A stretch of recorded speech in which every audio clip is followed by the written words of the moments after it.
প্রিয় শিক্ষার্থীরা, আজকে আমি তোমাদের মাঝে নতুন একটি ভিডিও নিয়ে আসলাম। সি প্রোগ্রামের মানে আইসিটির পঞ্চম অধ্যায় দিনাজপুর বোর্ড 2023-এর একটি ধারার সি প্রোগ্রাম দেওয়া ছিল। এটার আমরা গ এবং গ সলিউশন করে দেব তোমাদের। দেখতে পাচ্ছ ধারাটি প্রথম পদ হচ্ছে 2 এবং ধারাটির দ্বিতীয় পদ 5 এবং তৃতীয় পদ 8 এবং চতুর্থ পদ 11। তাহলে ধারাটি আমরা দেখতে পাচ্ছি একটু ক্রমান্বয়ে বেড়ে গিয়েছে, মানে ধারাটির তফাৎ হচ্ছে 3 করে। তাহলে আমরা বলতে পারি ধারার পার্থক্য বা ব্যবধান 3 এবং প্রত্যেকটি পদের উপরে আমাদের পাওয়ার হিসেবে 2 রয়েছে এবং শেষ পদ হচ্ছে n। এই হলো আমার ধারা এবং এই ধারার গয়েতে বলা আছে যে ধারাটির যোগফল নির্ণয়ের জন্য ফ্লোচার্ট তৈরি করো এবং ঘয়েতে বলা আছে ধারাটির 10টি পদের যোগফল নির্ণয়ের জন্য সি প্রোগ্রাম রচনা করো। এই হলো আমার করণীয়গুলো। আমি ধারাবাহিকক্রমে তোমাদের সলিউশন করব। প্রথমে আমরা গ নাম্বারটা সলিউশন করব, ধারাটির ফ্লোচার্ট অঙ্কন করব। আমাদের যে কোনো ধারার ফ্লোচার্ট আঁকলে হলে প্রথমে লিখতে হবে শুরুর সিম্বলটি দিতে হবে, তারপরে ইনপুটের, তারপরে প্রসেসের, তারপরে একটা সংযোগকারীর পরে একটা ডিসিশন সিম্বল এবং ডিসিশন সিম্বলের পরে আমাদের 2টা প্রসেসর ঘর দিতে হবে। তারপর আমরা আর একটা দিব এবং এই দিক দিয়ে আমরা একটি আউটপুটের দিব। আউটপুটের পরে আমরা ফ্লোচার্টটা শেষ করে দেওয়ার জন্য একটি ইন্ড সিম্বল দেব। যে কোনো ধারার ফ্লোচার্ট যদি আমরা অঙ্কন করতে চাই তাহলে এই ধারাবাহিকতায় মানতে হবে। মানে প্রথমে আমার এই শুরু দিতে হবে, তারপরে ইনপুট, তারপরে প্রসেস এবং তারপরে একটা সংযোগকারী চিহ্ন, তারপরে একটা ডিসিশন সিম্বল, তারপরে আবার 2টা প্রসেসর এবং এই দিক দিয়ে একটা আউটপুট এবং তারপরে ইন্ড এবং এই সংযোগকারী থেকে একদম লাস্ট একটা তীর চিহ্ন দ্বারা আমরা এভাবে দিয়ে দেব। এই হলো আমার মূলত ধারার ফ্লোচার্ট। ফিক্সডভাবে আমি এঁকে নেব এবং যে ধারাটা যে কেন্দ্রিক সেই কেন্দ্রিক আমরা এই তথ্যগুলো এখানে লিপিবদ্ধ করব। আমাদের ধারাটা ছিল এরকম যে প্রথমত ছিল 5, তারপরে ছিল 8, দেখিনি ধারাটা 5, 8 এবং তারপরে ছিল 11 এবং শেষ পদ ছিল এবং প্রত্যেকটা ক্ষেত্রে আমাদের স্কোয়ার ছিল, পাওয়ার হিসেবে ছিল আর কি 2। এখন এই ধারাটার যদি আমরা ফ্লোচার্ট অঙ্কন করি, প্রথমে আমরা লিখবো স্টার্ট এবং এইখানে লিখবো ইন্ড, মানে ফ্লোচার্টের শুরু এবং ফ্লোচার্টের শেষ। আমাদের শেষ পদটা ইনপুট হিসেবে দিতে হবে, তার জন্য আমরা এখানে লিখব ইনপুট n। এখানে যদি n এর জায়গায় অন্য কোনো মান থাকতো 100 বা 200 বা 60, আমরা এখানে এটা লিখতাম। এখন যেহেতু মান দেওয়া নাই, শুধু n লিখেছি শেষ পদ।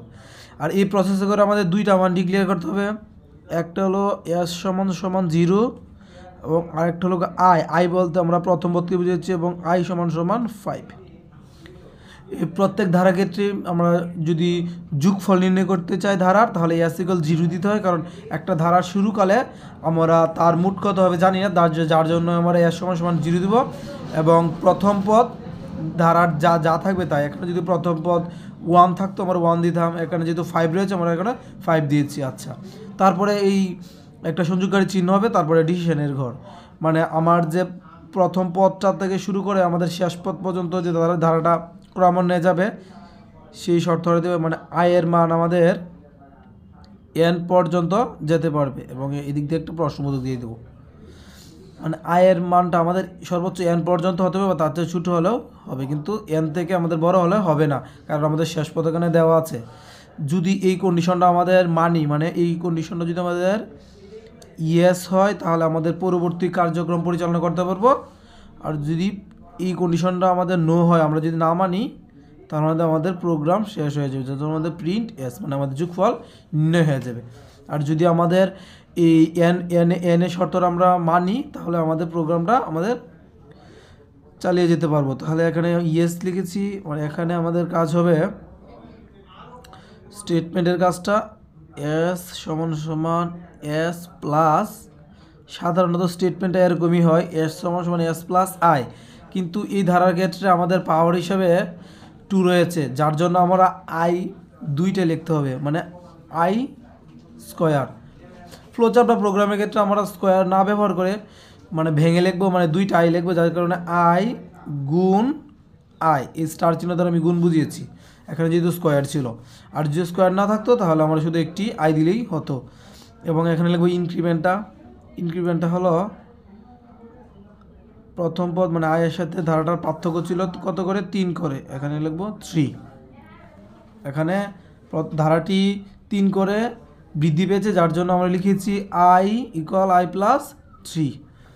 এবং এই বর্ধিত মানটা বা বৃদ্ধিকৃত মানটা আমাদের এই চিহ্নের সাহায্যে এই সংযোগকারীতে বোঝাবে এবং এই কন্ডিশনে গিয়ে আবার জিজ্ঞাসা করবে। যদি আবার ইয়েস হয় তাহলে আমাদের এই কাজটি চলমানই থাকবে। আর যদি এনের মানের চেয়ে যদি আমাদের এই প্রবেশকৃত মান এই বড় হয়ে যায় তাহলে আমাদের প্রোগ্রাম না করে দেবে এবং আমাদের প্রিন্ট এস হয়ে যাবে। তাহলে এই হলো আমার মূলত এই ফ্লোচার্ট ধারার। প্রথমে আমাদের লিখতে হবে স্টার্ট মানে প্রোগ্রামের শুরু বা ফ্লোচার্টের শুরু, তারপরে ইনপুট, এটাকে বলা ইনপুটের ঘর, এখানে ইনপুট করতে হয় শেষ পদটি। এবং এই প্রসেসের ঘরে আমাদের অলওয়েজ লিখতে হবে এস ইকুয়াল 0 এবং প্রথম পদ আই দিয়ে বোঝাতে হবে। আমরা আই না দিয়ে আমরা এ দ্বারাও বোঝাতে পারতাম, আমার যেটা সুবিধা সেটাই লিখবো। তারপরে জয়েনিং চিহ্নর পরে আমাদের এই ডিসিশনের ঘরে আসতে হবে এবং আয়ের মানটা সর্বোচ্চ কত পর্যন্ত যেতে পারবে সেটা আমাদের শর্তের সাহায্যে লিখতে হবে। আমরা লিখেছি যে আই এই লেস দেন ইকুয়াল এন, মানে সর্বোচ্চ আমার এনের পর্যন্ত যেতে পারবে এর মানটা, বা এই এনের চেয়ে একটু ছোটো হলেও চলবে। যতক্ষণ পর এই শর্ত মানবে আমাদের এই প্রসেস চলবে, আর যতক্ষণ এই শর্ত ঊর্ধ্বে চলে যাবে আমাদের নো সিগন্যাল পাবো এবং আমাদের প্রিন্ট এস হয়ে যাবে। আর এটাকে বলা হয় স্টেটমেন্টের ঘর। S equal S plus I গুণ আই হয়েছে এবং এটাকে বলা হয় ইনক্রিমেন্টের ঘর। এটাকে বলা হয় স্টেটমেন্টের ঘর, এটাকে ইনক্রিমেন্টের ঘর বলা হয়। এগুলো আমাদের ধারার ফ্লোচার্ট এবং এই ফ্লোচার্ট থেকে আমরা এখন সি প্রোগ্রামটি অঙ্কন করব বা সি প্রোগ্রামটি করে দেখাবো। এখানে ঘয়েতে শুধু বলা হচ্ছে যে 10টি পদের যোগফলের সি প্রোগ্রাম তৈরি করো, কিন্তু কোনো লুপ বলা নেই। আমরা জানি ধারার ক্ষেত্রে 3টি লুপ বেশি ব্যবহৃত হয়, for loop, wheel loop, dual loop.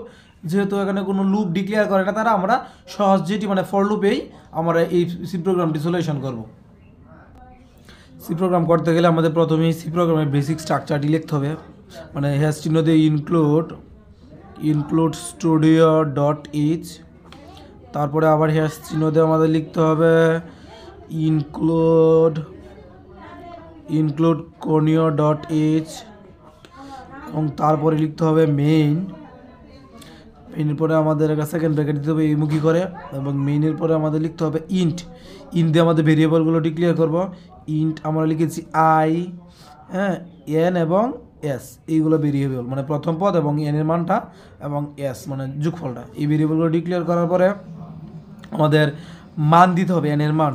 যেহেতু এনের মান দিব আমরা এখানে লিখব প্রিন্টএফ। কোনো মান যদি আমরা ইনপুট করতে তাহলে লিখতে হবে প্রিন্টএফ সি প্রোগ্রামের ক্ষেত্রে, এবং এখানে লিখব এন্টার দ্য ভ্যালু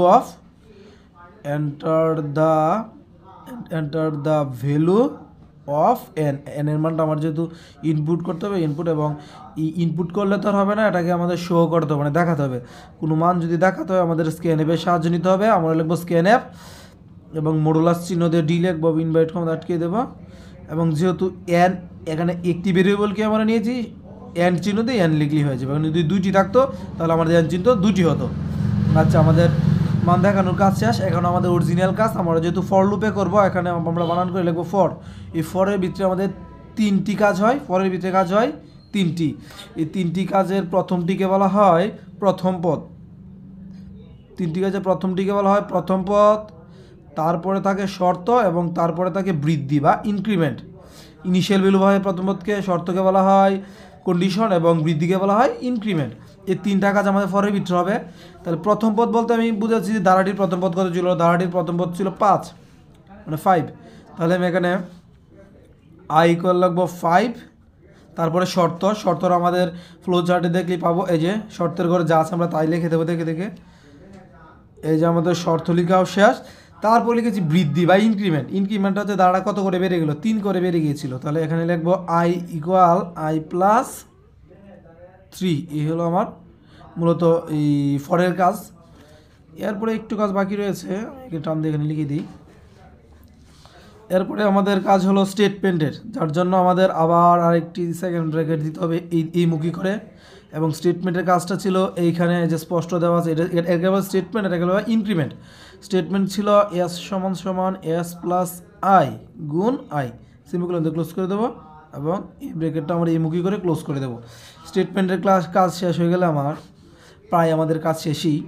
আমরা লিখব প্রিন্ট এফ, মানে উত্তর ছাপানোর জন্য মডুলাস চিহ্ন দেবো, লিখব ডি, ইনভার্ট কমা দিয়ে আটকিয়ে দেবো এবং এখানে লিখব এস। এবং প্রোগ্রাম যেহেতু শেষ, আমাদের গ্যাস দ্বারা মূলত আমাদের প্রোগ্রামটা শেষ করতে হবে, দিলাম গ্যাস এবং এখানে আরেকটা সেকেন্ড ব্র্যাকেট হবে। এই প্রথম সেকেন্ড ব্র্যাকেটটা ছিল এইমুখী আর এই লাস্টের সেকেন্ড ব্র্যাকেট হবে এইমুখী। এই হলো আমার মূলত সি প্রোগ্রাম। আমি যদি সি প্রোগ্রামের বেসিক স্ট্রাকচার জানি তাহলে আমার তেমন কোনো কাজ নেই। ভিতরে যেহেতু আমি ফর লুপে করবো, ফর কেন্দ্রিক কিছু কথাবার্তা ছিল আর এইটুকু আমাদের বেসিক স্ট্রাকচার, এগুলো যে কোনো প্রোগ্রামের ক্ষেত্রে লিখতেই হয়।